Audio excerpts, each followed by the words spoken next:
Tu sais quoi? Je crois que je commence à me faire à ton petit jeu.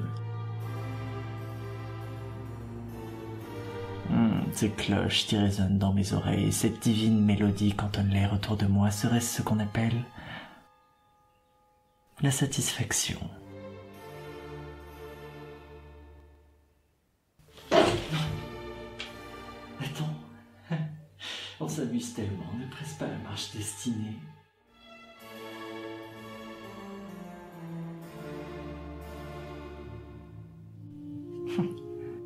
Fort à propos, cette liqueur du deuxième temps.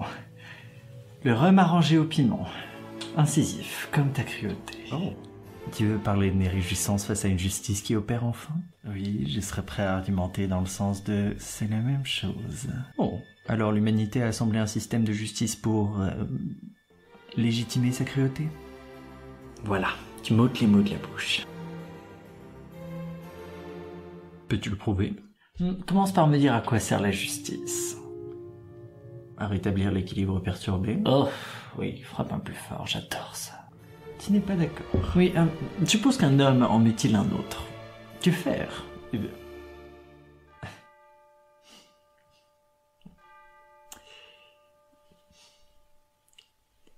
Tu me tends un piège, là. Ah, tu allais te ruer vers la loi du talion, n'est-ce pas? Mais comme tu le sais sans doute, un œil pour un œil... Oui, il serait un beau monde aveugle, je sais. Tu mets néanmoins au jour une tendance essentielle, la roue de la violence. Mais laisse-moi te poser une question. Qui a lancé cette roue? Et ne me réponds pas le péché originel ou l'imperfection humaine, truisme que tout cela. Je veux une vraie réponse. Je ne suis pas sûr de voir ce que tu veux dire. Prends ce tout premier cri. Je ne vois pas ce que tu veux dire. Caïn et Abel, les frères ennemis. Oh, un fratricide donc. Oui, il ne pourrait en être autrement. Il fallait que Caïn et Abel fussent frères pour qu'ils s'entretuent. Maintenant, observe et dis-moi si tu repères un motif. Osiris et Seth. Arécie et Phèdre. Othello et Iago. L'envie? Eh oui, et bien souvent on envie ceux qui nous ressemblent. Voici ma thèse.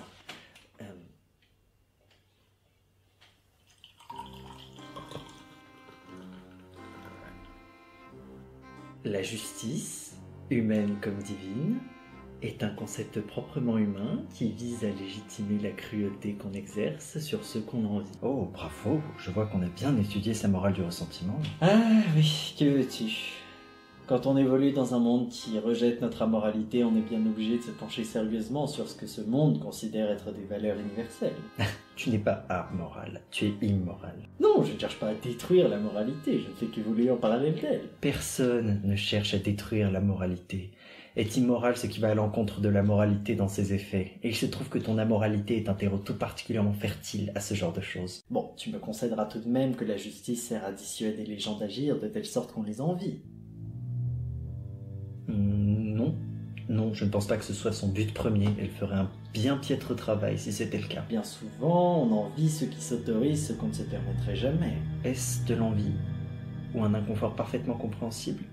Je veux dire, ces normes sociales qu'on internalise servent à planir, à forcer l'individu à rentrer dans le troupeau, à dissuader quiconque de prétendre à plus qu'il ne lui revient, à tuer dans la coquille toute figure de l'envie, en somme. Ou à préserver des rapports pacifiques, à empêcher force de faire loi, à placer moralité et rationalité au cœur de l'esprit des lois, à préserver l'équilibre en société, en somme. Oui, c'était peut-être l'objectif au départ, mais regarde où nous en sommes. Notre société est rongée par l'envie. Et ce succube aux yeux verts a trouvé plus d'un déguisement pour s'échapper des enfers. Au grand jour, il revêt la vertueuse robe du mépris et de l'outrage moral. Si tu essaies de me dire que la justice combat le feu par le feu, ce qui est une élégante manière de dire en vertu de la loi du talion, je reconnais que la justice humaine est plus que douteuse. Et pourtant tu t'en fais l'émissaire. Et où tout cela nous mène-t-il, le vilain? Qu'essaies-tu de me dire exactement? À moi, ça ressemble surtout à une vaine tentative de justifier tes actes. Car, en fin de compte, tu me dépeins la justice comme un grand mal, une escroquerie, ce qui est une manière habile de montrer tes crimes comme un acte de défiance ou un moindre mal. Mais si c'est effectivement le moindre mal que tu choisis, tu me sembles bien prompt à oublier qu'en fin de compte, tu choisis le mal. Oh, hypocrisie, le héros, ça ne fait pas briller ton portrait. Vous êtes bien content qu'il y ait des gens comme moi. La société a besoin de ces vilains. Tu serais quelqu'un de bien banal si tu n'avais pas une cause à défendre. Oh, on verse dans l'insulte maintenant. Et ne me parle pas d'hypocrisie quand tu prétends que le monde a besoin de ces vilains. Regarde-moi dans les yeux et dis-moi que le monde va assez bien pour qu'on ajoute à sa peine. Oui, c'est ce que je pense, oui. J'ai des comptes à rendre avec une bonne partie de l'humanité.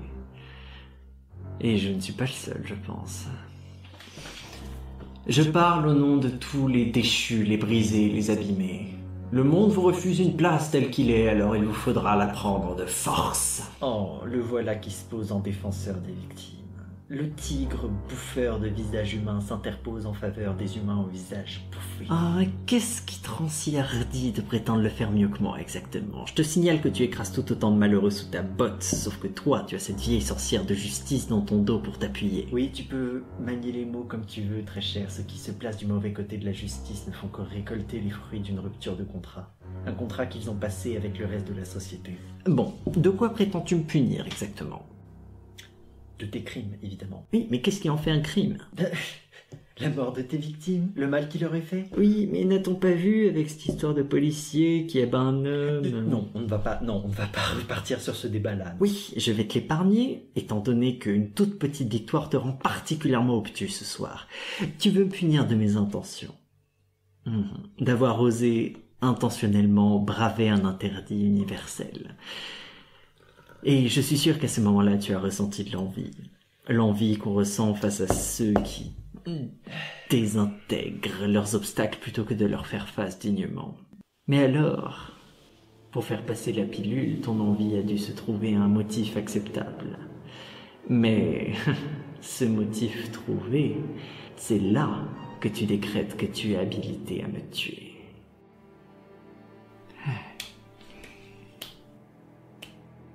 Félicitations, l'ami, tu viens de mettre au jour mes squelettes. Mais n'était-ce pas ce cher Freud qui disait que de toute façon nos plus hautes vertus provenaient du terreau le plus bas et le plus abject de notre personne?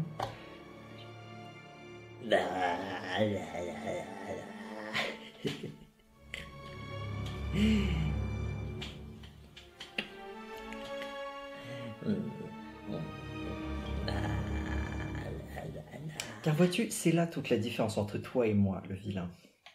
Canaliser cette pulsion de destruction vers l'accomplissement de la justice n'est que la couverture acceptable, légitime, justifiée pour diffuser le poison de votre envie. Il serait peut-être temps pour vous de le reconnaître, vous les humains. Toutes vos vertus ne sont qu'une seule face d'une même pièce, et l'autre face est équilibrée par leur antipode.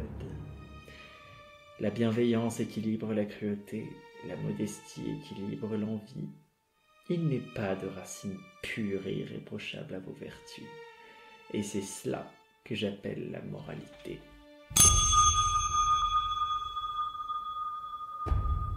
Je n'ai pas eu le temps de répondre. Ceci illustre à merveille mon propos.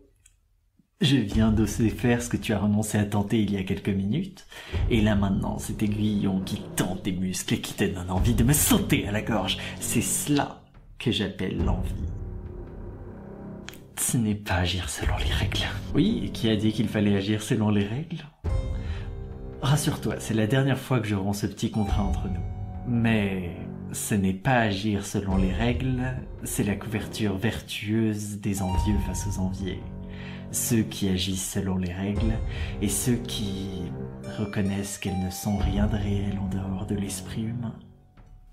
Je te jure qu'à la première occasion, je t'égorge. Non. Laisse le dîner se dérouler comme prévu. Vois-tu, ce soir, l'alcool grise le vainqueur et foudroie le vaincu. Laisse l'horreur en décider.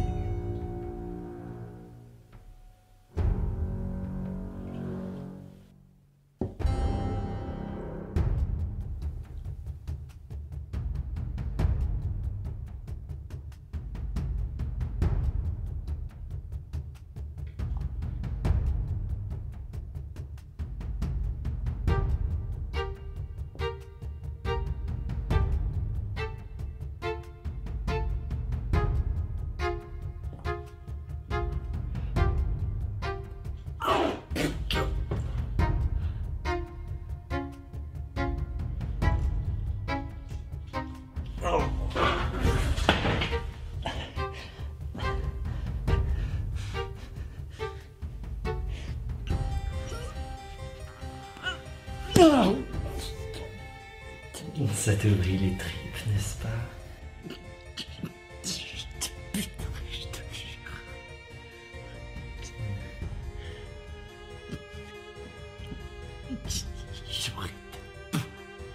Hey, prends garde, le héros.